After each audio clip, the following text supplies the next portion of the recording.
Question: what do you call a comet that speeds up without enough mass loss, brightens blue near the sun, and points a tail toward the sun? Atlas just did all three. If you've ever read currents like a pro out on the water, you know when motion fights the model. Stay with me. I'll lay out the 9 anomalies: non-gravitational acceleration, metallic signature, low water, anti-tail, and more, and show why December's close approach is the make-or-break test. I prefer to believe that storyline than any conspiracy theories at this time. Okay, so the new images of 3I Atlas seem to show the tail is back. What is the significance? What do you make of this? Unusual opportunity to get a high-resolution view of it. The case that was made is that they required some processing these images, and therefore they could not have been made public during the government shutdown. Well, actually, we don't just see a tail. In the latest images, we see of all the 7 jets coming from the surface of the central object, some of them towards the sun, some of them away from the sun. We'll see whether a debris cloud shows up or if acceleration without shedding mass becomes anomaly number 10. Before we move on, I'd like to ask you a small favor. If you appreciate this content, please take a second to like this video and subscribe to the channel. Over 98% of you watch the videos without subscribing. It costs you nothing, but it makes a huge difference to us. And so, did you click the subscribe button? Great. Thank you so much. Now back to the video. We've also been calling on NASA to release the image. The government is back open. No image. What do you make of this? Well, thanks for having me. I was told by 2 sources that in fact NASA plans to release those images in a few days, in the middle of next week. That will give us much more information because 3I Atlas passed within 29 million kilometers from Mars when the images were taken back on October 2nd to 3rd. So let's just keep our fingers crossed, because these should be the highest resolution images, and also they should be from the side of those outflows. When current runs against tide, your boat yaws. Atlas is doing the sky version, motion that fights the chart. So here's the baseline the old model sets. A normal comet is a cold mix of ice and dust. Gravity writes its path. The coma leans red from sunlit dust. The tail sweeps away from the sun, pressed by solar wind. If you see flare-ups, you tag them to ice as warming and venting, and that's the rule set we use to plan the map and call our shots. Now, Atlas refuses that script. The track shows a shove that isn't gravity. At closest swing, the predicted spot and the measured spot split by 4 arc seconds. That shift stands clear of noise. When the chart and the sky split by that much, you stop and check your tools. And the length of these jets is 1 million kilometers. You would expect that the material making up these jets had to go across that distance over a period of a month. What surprises me is that they are tightly collimated, and that is surprising because the object is rotating. The last time we checked, it has a rotation period of only 16 hours, given the typical speed of outflows from comets.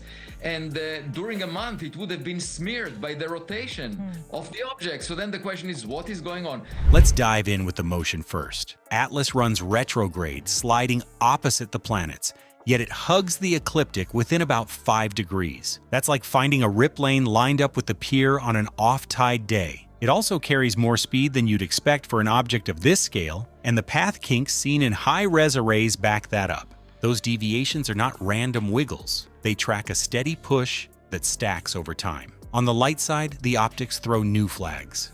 Near the sun, Atlas blues up instead of reddening. The polarization goes hard negative, past what's logged for known comets. And then there's the anti-tail, a feature that seems to aim sunward. Yes, geometry can fake that look now and then, but a directed jet that lines up like that raises a fresh question about the dust stream and how it's being launched. Composition makes the third cluster. The water share sits near 4% by mass. That's lean for a comet by the classic rule. The metal signal favors nickel over iron in a way that reads more like a metal-rich body than a fragile mix of volatiles and dust. The reflectance curve also doesn't match standard comet sets. Another possibility is that perhaps the object broke up and what we see is the trail of material from the fragments flying out. But the problem is that we got the latest image and it looks like a single object in the middle. One possibility is that it's only the pockets of ice facing the sun that are getting warmed up, but we see jets going on the opposite direction, away from the sun. So we don't know what is going on. Of course, it's possible also that these are thrusters from a technological object that are used to maneuver or navigate. And obviously, in that case, they will maintain their orientation.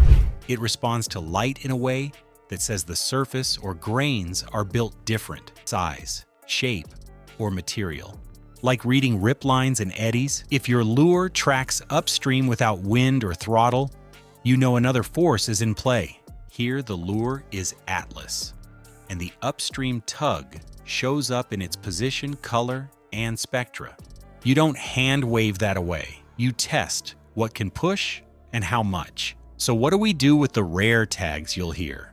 Sub 1% odds get tossed around to flag that this bundle of traits sits out on the thin end of the chart. That's a nudge to check your math, not a final verdict. Low odds don't tell you what by themselves. They tell you which gears to inspect and which sensors to point next. Let's stitch the three clusters. Dynamics say there's an extra push. Optics say the grains and the way they scatter light are odd. Chemistry hints at a dry, metal-lean mix. Put them together and the old dirty snowball model strains. The usual fix, outgassing thrust, needs enough mass loss to match the shove and the timing of that 4 arcsecond offset.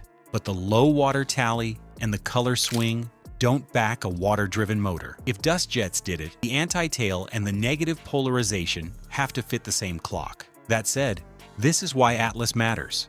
It forces clean tests. Either it's a natural body we haven't logged before, or it came together in a way our playbook doesn't cover. Some will float engineered as a word, but keep your focus on the checks you can run and the signals you can weigh.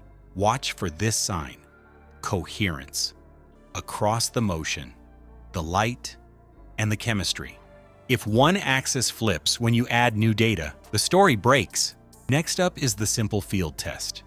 December brings a close pass and a chance to look for a debris cloud.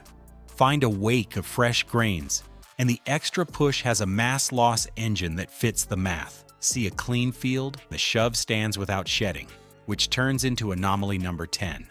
Either way, you read the track, match it to the force, and adjust the chart for the next cast into deep space. December gives us a clean read.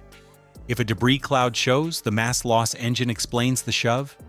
If the field stays clear, we tag acceleration without shedding as anomaly 10 and tighten the screws on the model. Watch for the data drop. Read it like a tide chart. Did dust push the track, or did something else do the work? Subscribe and come back. We'll read that wake together and line it up with the earlier odd signals. If Atlas flips the playbook, the next cast into deep space changes too. New rigs, new rules. The trick is to follow the force that moves the line.